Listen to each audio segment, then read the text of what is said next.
Hello and welcome to my channel. In last video we had a discussion over relative permittivity and today's topic is continuous charge distribution. Continuous charge distribution को समझने के लिए हमें पहले दो चीजों को समझना पड़ेगा। तो सबसे पहले हमें ये जानना होगा कि डायमेंशंस कितनी होती हैं, क्योंकि डायमेंशन जब तक आप नहीं जानेंगे किसी भी चार्ज का डिस्ट्रीब्यूशन आप नहीं कर सकते, क्योंकि डिस्ट्रीब्यूशन करने के लिए हमें किसी न किसी ऑब्जेक्ट पे हम उसको डिस्ट्रीब्यूट करेंगे, और जब हम किसी ऑब्जेक्ट पे उसे ले जाके डिस्ट्रीब्यूट करेंगे तो हमें सबसे पहले ये पता होना चाहिए क्या कि उसकी डायमेंशन कितनी है। ठीक है, ऑब्जेक्ट को मेजर करने के लिए जो चीज की जरूरत पड़ती है उसे हम डायमेंशन से समझेंगे इसमें। और सबसे पहले और सेकंड ऑप्शन है, हमें ये जानना होगा कि आखिर डेंसिटी का कॉन्सेप्ट क्या है। ठीक है, एक एक करके स्टार्ट करते हैं। सबसे पहले हम डायमेंशंस के बारे में जानेंगे। हमारी डायमेंशन 3 होती हैं। ठीक है, एक हम जैसे 1 डायमेंशन कहते हैं। ठीक है, जैसे 1D 2D means 2 dimensional and 3D means 3 dimensional. 1D 2D 3D is nothing but just a indication of 3 axes. ठीक है, 3 एक्सेस हमारे कौन कौन से होते हैं? एक एक्सेस होता है हमारा एक्स, और एक वाई होता है, और एक जेड। एक्सेस के बारे में तो आपने पढ़ा ही होगा, एक्स वाई जेड हमारी 3 एक्सेस होती हैं। अब इन्हीं 3 एक्सेस से हम हर ऑब्जेक्ट को मेजर करके देखेंगे और हम ये जानेंगे कि उसका रिप्रेजेंटेशन सिर्फ एक एक्सेस से पॉसिबल है, या फिर 2 डायमेंशन मीन्स 2 एक्सेस की जरूरत पड़ती है, या फिर 3 एक्सेस की जरूरत पड़ती है। छोटे छोटे एग्जांपल्स लेके करेंगे, लेकिन सबसे पहले ये देख लिए तीनों डायमेंशन की हमारी एक खास बात होती है, वो तीनों ही आपस में एक दूसरे की कैसी होती है? परपेंडिकुलर। अगर अपने हाथ में सिर्फ मिडिल फिंगर को ऐसे करके बेंड करते हैं और यूज करेंगे थंब का, 4 फिंगर का और मिडिल फिंगर का, ठीक है, तो हमारे पास ये 3 फिंगर्स होते हैं, जिनमें एक हमने मिडिल फिंगर को एक्स एक्सेस से रिप्रेजेंट किया है, 4 फिंगर को वाई एक्सेस, और इसके लिए हमने जेड एक्सेस लिया है। ठीक है, अब ये हमने 3 यहाँ पे यूज किए हैं। धीरे धीरे हम देखते हैं ऐसे कैसे होता है। मान लीजिए हमारे पास एक ये वायर है। ठीक है, इस वायर को अगर आप देखेंगे और बिल्कुल सिंपली ऐसे करके आप देखते हैं, तो इसको रिप्रेजेंट करने के लिए यहाँ पे नोटिस करो तो आपको सिर्फ एक ही एक्सेस से ये पॉसिबल है कि हम इसे रिप्रेजेंट कर सकते हैं, जो कि सिर्फ कौन सी है? X access.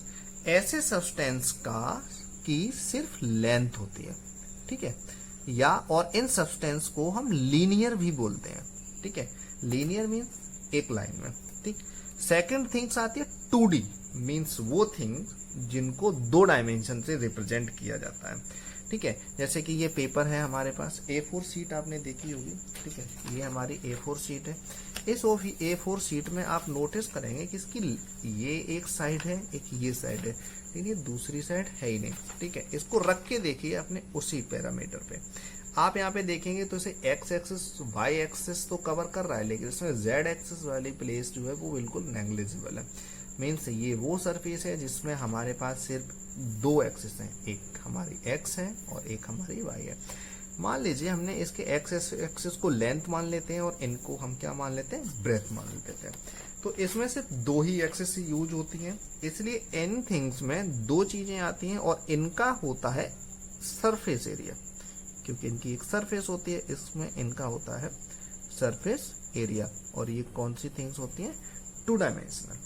ठीक है, लेंथ एंड ब्रीथ। थर्ड आता है हमारी 3 डायमेंशनल थिंग्स, वो थिंग्स जिनको रिप्रेजेंट करने के लिए हमें तीनों एक्सेस की जरूरत पड़ती है, मीन्स एक्स की भी, वाई की भी और जेड की भी।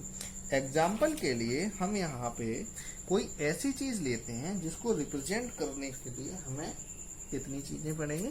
3 एक्सेस की जरूरत पड़ेगी। जैसे कि एक ये हमारा चार्जर है। ठीक है, आप इसमें अगर इस चीज को अगर हम नेगलेक्ट यहाँ पे कर दें तो हमारे पास यहाँ पे देखो एक ये हिस्सा है, ये हिस्सा है, और एक इसका ये वाला हिस्सा है। इसको उसी पैरामीटर पे यहाँ पे रख के देखिए, आप रखेंगे तो देख रहे होंगे कि एक्स एक्सेस पे भी देखो ये हिस्सा आ रहा है, वाई एक्सेस पे हमारा ये आ रहा है, मीन्स ये एक्स है, ये वाई है, और अब आप जेड एक्सेस पे देखिए तो इसकी ये आ रही है। ठीक है, मीन्स इसकी एक लेंथ है, एक ब्रेथ है, और एक इसकी थिकनेस, जिसे हम हाइट भी कह सकते हैं। तो इसकी लेंथ, ब्रीथ एंड हाइट। ठीक है, 3 डायमेंशन मीन्स 3 एक्सेस से रिप्रेजेंट किया जा रहा है इसे। तो ये थिंग हमारी 3 डायमेंशनल कहलाएगी। 3 डायमेंशनल थिंग्स का वॉल्यूम होता है। ठीक है, वॉल्यूम मीन्स क्योंकि इसमें 3 साइड यूज हुए, वॉल्यूम का फॉर्मूला भी तीन साइड को ही लेके बनता है, कौन सा होता है, L B and H. Surface area का भी आपने देखा होगा, टू डायमेंशनल थिंग्स है तो एरिया में दो ही चीजें यूज होती हैं। सिंपली अगर देखें तो लेंथ इनटू ब्रेथ ही होती है। लीनियर में सिर्फ आपको क्या मिलता है, लेंथ। नोटिस कीजिए यहाँ पे एल है, यहाँ एल बी है, यहाँ एल बी एच है, यहाँ सिर्फ एक वेरिएबल है, यहाँ दो आ गए हैं और यहाँ तीन आ गए। मीन्स हमारी ये थिंग्स कैसी हैं, 1D 2D एंड 3D। ठीक, ये तो था डायमेंशंस के बारे में। अब हम सबसे पहले ये जान लेते हैं कि आखिर डेंसिटी क्या होती है। डेंसिटी का मेन कॉन्सेप्ट ये होता है कि डेंसिटी में आपने अभी तक डेंसिटी का जो फॉर्मूला पढ़ा होगा वो पढ़ा होगा मास अपॉन वॉल्यूम। ठीक है, मास अपॉन वॉल्यूम को हमने अभी तक किससे डिनोट किया था, डेंसिटी से। अब आपको ये यहाँ पे जानना होगा कि इसके में हमने वॉल्यूम का डिवाइड दिया है एम में। एम रिप्रेजेंट करता है मास को, इसलिए हम इसे डेंसिटी तो अब तक कहते आए थे, लेकिन इसका पूरा नाम होता है मास डेंसिटी। मास डेंसिटी का मतलब होता है मास अपॉन वॉल्यूम। ठीक है, अब अगर हम इसको डेंसिटी की फॉर्म में चार्ज के बारे में बात करें तो इमेजिन करिए, अगर हम इसको Q अपॉन V लिख दें तो आखिर हम इसको क्या कहेंगे। ठीक है, डेंसिटी तो ये अब भी है, लेकिन हम इसे नाम देंगे कौन सा, चार्ज डेंसिटी। डिवाइड वॉल्यूम का ही हुआ है, लेकिन किस में हुआ है, Q में, तो चार्ज डेंसिटी। अब चार्ज का आपको डिस्ट्रीब्यूशन करना है इन तीन डायमेंशन के हिसाब से। ठीक है, 1D 2D and 3D। Same ऐसे ही चार्ज डिस्ट्रीब्यूशन हमारा तीन टाइप का हो जाता है। लेंथ की बात करें तो चार्ज डिस्ट्रीब्यूशन हमारा होता है लीनियर चार्ज डेंसिटी, या फिर लीनियर चार्ज डिस्ट्रीब्यूशन भी आप इसे लिख सकते हैं। अब सेकंड हमारी टू डायमेंशनल थिंग्स थी। टू डायमेंशनल थिंग्स में हमारे पास क्या आया है, सरफेस उनका मेजर होता है, तो सरफेस डेंसिटी कौन सी है, चार्ज, तो हम इसे क्या बोलेंगे, सरफेस चार्ज डेंसिटी। सेम ऐसे ही हमारे पास तीसरा variable means three dimensional things हो गई, उनका क्या मेजर करते हैं हम, वॉल्यूम, तो ये क्या हो जाएगा हमारा वॉल्यूम चार्ज डेंसिटी। ठीक है, अब सिंपली हम इन चीजों को समझ लेते हैं। कॉन्टिन्यूअस चार्ज डिस्ट्रीब्यूशन को वैसे समझ सकते हैं, a system of closely spaced charge is said to be form a continuous charge distribution. Three types में हमने इसे पार्ट्स में हमने इसे डिवाइड किया था, क्योंकि हमको इसको डायमेंशंस के अकॉर्डिंग डिस्ट्रीब्यूट करना था। पहला था हमारा लीनियर चार्ज डिस्ट्रीब्यूशन। इस पहले को हम लाइन और लीनियर चार्ज डिस्ट्रीब्यूशन भी कहते हैं। ठीक है, लीनियर चार्ज डिस्ट्रीब्यूशन या फिर लीनियर चार्ज डेंसिटी, इसको हम डिनोट करते हैं लैम्डा से। ठीक है, देखो अगर चार्ज का डिस्ट्रीब्यूशन किसी भी एक स्ट्रेट लाइन पे या किसी भी सर्कल की सरकमफेरेंस पे, स्ट्रेट लाइन पे या फिर किसी की सर्कल की सरकमफेरेंस पे, या फिर कोई क्यूबॉइड आपके पास हो उसके एजेस पे, मींस अगर इसको मैं क्यूबॉइड मान लें तो इसका एज ये है, तो सिर्फ इस पे या फिर इस पे हमने उसको डिस्ट्रीब्यूट किया है, तो ये कौन सा कहलाएगा, लीनियर चार्ज डेंसिटी। ठीक है, डिनोट करते हैं हम इसे लैम्डा से। तो linear charge distribution is, linear charge density is the charge per unit length. ठीक है, इसको आप लिख सकते हो, सो लीनियर चार्ज डिस्ट्रीब्यूशन की डेफिनेशन ये है, आप नोट कर लीजिएगा, और linear charge density is the charge per unit length. ठीक है, तो लैम्डा से इसे डिनोट करते हैं। देखो किसी भी चीज के आगे, किसी भी यूनिट के आगे कोई भी आपको दी गई हो, फंडामेंटल और डेरिवेटिव आपने क्वांटिटीज पढ़ी होंगी, उसमें अगर किसी आगे यूनिट आ जाए तो समझ जाएगा कि उसको हमें डिवाइड में लेके जाना है। जैसे कि लेंथ के आगे यूनिट लिखा हुआ है तो डिवाइड में यहाँ पे एल आ जाएगा। ये क्या है, चार्ज पर यूनिट लेंथ, तो यहाँ पे देखो मैं चार्ज लिखा, पर यूनिट में हमने एल लगा दिया। ठीक है, तो lambda is equal to q upon, अगर हमारे पास मान लीजिए एक ये कोई वायर होता है ऐसे, और हमने इसमें चार्ज का डिस्ट्रीब्यूशन किया है, इमेजिन कर लेते वो चार्ज हमारा कैसा था, पॉजिटिव चार्ज था, और हमने इसके इतने हिस्से पे किया है, जो कि कितना था हमारा DL, चार्ज हमने इस पे डिस्ट्रीब्यूट यहाँ पे कितना किया है, dq, तो लैम्डा इज इक्वल टू हो जाएगा हमारा dq ओवर dl। ठीक है, अगर हम इसमें टोटल चार्ज अगर निकालना चाहें इस पूरे वायर में, तो टोटल चार्ज के लिए आप जानते हैं हमको निकालने के लिए, टोटल चार्ज डेंसिटी को निकालने के लिए हमें यहाँ पे यूज करना होगा एक फॉर्मूले को। ठीक है, कि इसमें टोटल चार्ज हमने कितना डिनोट किया है, यहाँ पे हमने ये इंटीग्रेशन का साइन लिया है जो कुछ ना कुछ लिमिट के साथ आएगा। ठीक है, 0 से लेके 1 तक या फिर कोई भी लिमिट होगी, तो जहाँ से हम इसका टोटल चार्ज भी निकाल सकते हैं। ये इसका क्या हो गया, फॉर्मूला।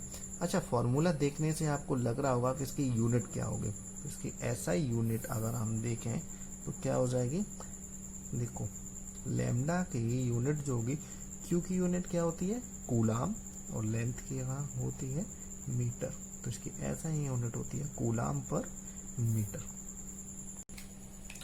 सो सेकंड है सरफेस चार्ज डेंसिटी, इसे हम डिनोट करते हैं रो से। ठीक है, तो सरफेस चार्ज डेंसिटी क्या होगा, अगर हम चार्ज को डिस्ट्रीब्यूट करें किसी सरफेस एरिया में, ठीक है, तो ये डिस्ट्रीब्यूशन कहलाएगा सरफेस चार्ज डेंसिटी या फिर सरफेस चार्ज डिस्ट्रीब्यूशन। और surface charge density is the charge per unit area. ठीक है, मान लो हमारे पास एक ये है, ठीक है, ये सारा का सारा हमारा कैसा है, कोई एक सरफेस है जहाँ पे हमने कौन सा चार्ज डिस्ट्रीब्यूट किया है, पॉजिटिव। ठीक है, अब इसमें आप नोटिस कर रहे होंगे यहाँ पे हमारी लेंथ एंड ब्रीथ मीन्स एक 2 डायमेंशनल थिंग्स है जहाँ पे हम चार्ज का डिस्ट्रीब्यूशन कर रहे हैं। इसमें हम इसके इतने हिस्से को अगर हम यहाँ पे लेते हैं जिसका सरफेस एरिया है कितना, ds, और चार्ज डिस्ट्रीब्यूशन हमने यहाँ पे कितना किया है, dq। तो सरफेस चार्ज डेंसिटी क्या होती है, surface charge density means is the charge per unit area. ठीक है, तो चार्ज हमारा क्या हो जाएगा, dq पर यूनिट एरिया के, तो वो कितना है, ds। ये हमारा क्या कहलाएगा, सरफेस चार्ज डेंसिटी। हमने किससे से डिनोट किया है, डिनोट करा है इसको सिग्मा से। और इसकी एसआई यूनिट क्या हो जाएगी, देखो चार्ज की हमारी फिर से कूलाम ही रहेगी, एरिया की क्या हो जाती है, metre square. That means the SI unit is coulomb per metre square. So, surface charge density means if the charge distributed over a surface area, then the distribution is called surface charge distribution. ठीक है, और surface charge density क्या होता है, surface charge density is the charge per unit area। ठीक है, जैसे कि ये हमारे पास कोई सरफेस था, हमने यहाँ पे dq चार्ज दिया ds एरिया पे, तो इसे रो से डिनोट करते हैं, तो rho equal to q upon S. अगर आपने थोड़ा सा पार्ट लिया तो dq ओवर ds, हम इसको ऐसे भी डिनोट कर सकते हैं। ठीक है, रो इक्वल टू हो जाएगा हमारा, ठीक है, या फिर अगर जैसे कि रो q अपॉन एस, और यहाँ पे हमें टोटल चार्ज चाहिए होगा जैसे कि हमें लास्ट वीडियो में चाहिए था, तो टोटल चार्ज हमारा जो है वो टोटल चार्ज हमारा q इक्वल हो जाएगा, ठीक है, इंटीग्रेशन यहाँ पे s मीन सरफेस एरिया हमने लिया हुआ है यहाँ पे, रो ds का यहाँ पे फॉर्मूला रख दिया जाएगा।